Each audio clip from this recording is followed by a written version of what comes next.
Assalamualaikum warahmatullahi wabarakatuh. Eh, Pada kali ini saya akan menyampaikan materi pembelajaran kelas 12 semester 1 bab pertama mengenai pertumbuhan dan perkembangan pada tumbuhan. Walaupun nanti saya selipkan juga mengenai pertumbuhan perkembangan pada hewan dan manusia.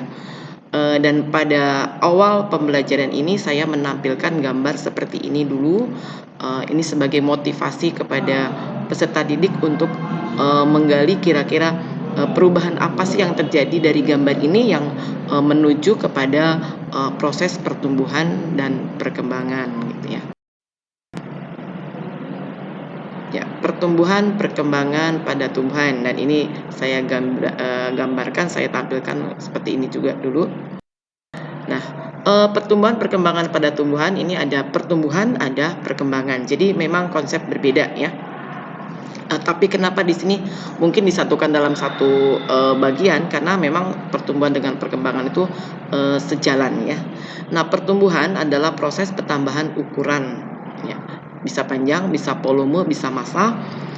Dan ini terjadi karena adanya pertambahan jumlah sel yang sifatnya adalah irreversible atau tidak kembali pada keadaan semula.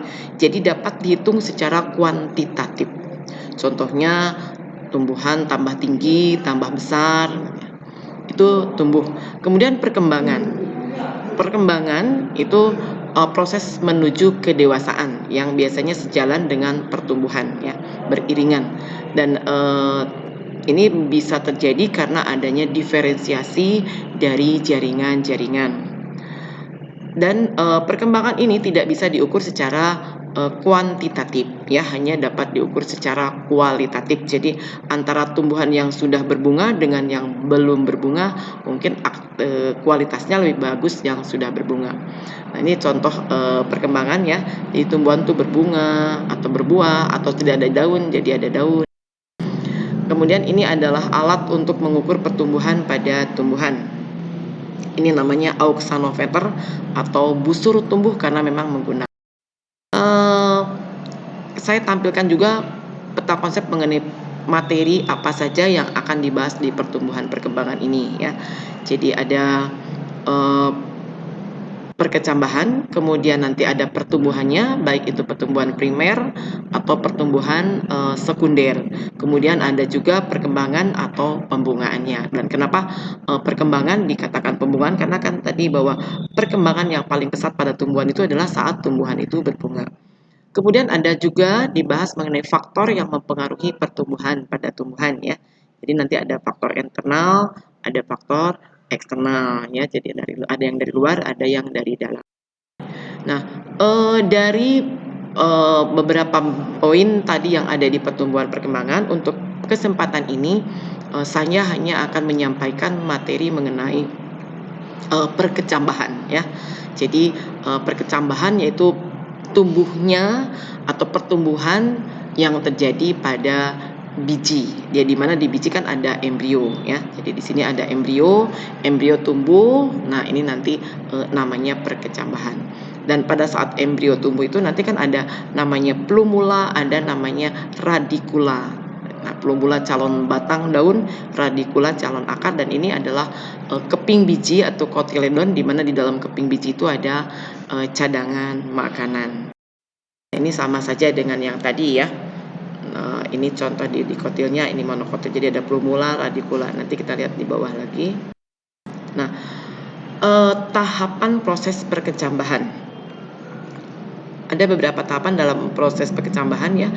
Pertama, air masuk ke dalam biji, karena biji mempunyai kemampuan untuk menyerap air dari sekelilingnya, itu namanya imbibisi. Nah, air sendiri kalau sudah masuk itu ada fungsinya, yaitu mengaktifkan hormon, dan hormon untuk perkecambahan namanya hormon giberelin ya, sebagai faktor dalam ini. Kemudian hormon giberelin itu merangsang pengeluaran enzim yang ada di dalam biji. Dan enzim sendiri itu mengubah zat makanan yang kompleks menjadi sederhana. Nah, kenapa enzimnya makanannya dirubah menjadi sederhana supaya bisa dimetabolisme, dan dengan metabolisme nanti menghasilkan energi. Nah, kalau sudah terjadi metabolisme, akhirnya ada energi, maka embrio yang ada pada biji itu nanti akan tumbuh. Nah, itu proses. Nah, ini adalah bagian-bagian biji yang berkecambah. Ini adalah akar lembaga atau radikula. Ini adalah batang lembaga atau plumula, ya ini ya, yang ini. Kemudian ini yang tengah-tengahnya yang keping biji adalah kotiledon, ya. Ini kotiledon. Batang lembaga atau plumula itu ada yang tumbuh di atas kotiledon. Ini kotiledonnya, ya. Ini ada yang tumbuh di bawah kotiledon. Yang di atas kotiledon namanya epikotil, dan yang di bawah kotiledon itu namanya hipokotil. Dan sejalan dengan pertumbuhan biasa, kotiledon itu lama-lama akan awalnya membesar dulu setelah imbibisi, kemudian kalau sudah tumbuh ini lama-lama akan mengecil dan kering dan nanti akan hilang. Dan kalau ini sudah hilang, ya sudah, karena tumbuhan kan sudah punya daun, nanti bisa berfotosintesis. Kemudian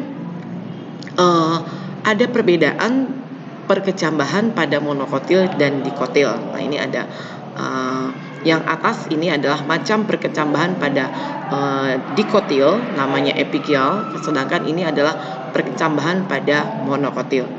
Selain ada perbedaan dari ini, ya. Nah, ini perbedaan yang pertama, perkecambahan monokotil dan dikotil. Kalau pada dikotil ini, ya, ini yang dikotil, ya. Lihat daunnya, ini adalah daun dikotil yang punya tulang daun sejajar atau menjari. Ini plumulanya atau calon batang dan daunnya itu tidak ada pelindungnya, jadi sudah terlihat seperti daun, seperti batang. Dan akar lembaganya juga atau radikulanya itu sudah kelihatan seperti akar. Itu kalau pada dikotil. Tapi kalau pada monokotil, pada saat tumbuh itu si plumula dan radikulanya itu tidak kelihatan bedanya. Hampir sama, warnanya putih. Kenapa? Karena punya pelindung, punya penutup. Nah, plumula itu ada pelindungnya namanya koleoftil. Sedangkan di radikula itu ada pelindungnya namanya koleorhiza. Jadi kalau di dikotil tidak ada koleoftil dan koleorhiza, ya. Itu perbedaan yang pertama. Perbedaan yang kedua, bahwa macam perkecambahan pada dikotil itu dikatakan epigeal. Kenapa? Karena kita lihat di sini kotiledonnya itu mencuat ke permukaan tanah. Sedangkan yang bawah itu macam perkecambahan pada monokotil, di mana biji yang sedang berkecambah itu kotiledonnya atau keping bijinya tidak mencuat ke permukaan tanah, tapi tetap di dalam tanah. Nah, itu perbedaannya, ya, antara perkecambahan dikotil dan monokotil. Mungkin materi yang saya sampaikan untuk pertemuan yang pertama itu di pertumbuhan dan perkembangan pada tumbuhan. Saya akhiri. Assalamualaikum warahmatullahi wabarakatuh. Tetap sehat, tetap semangat.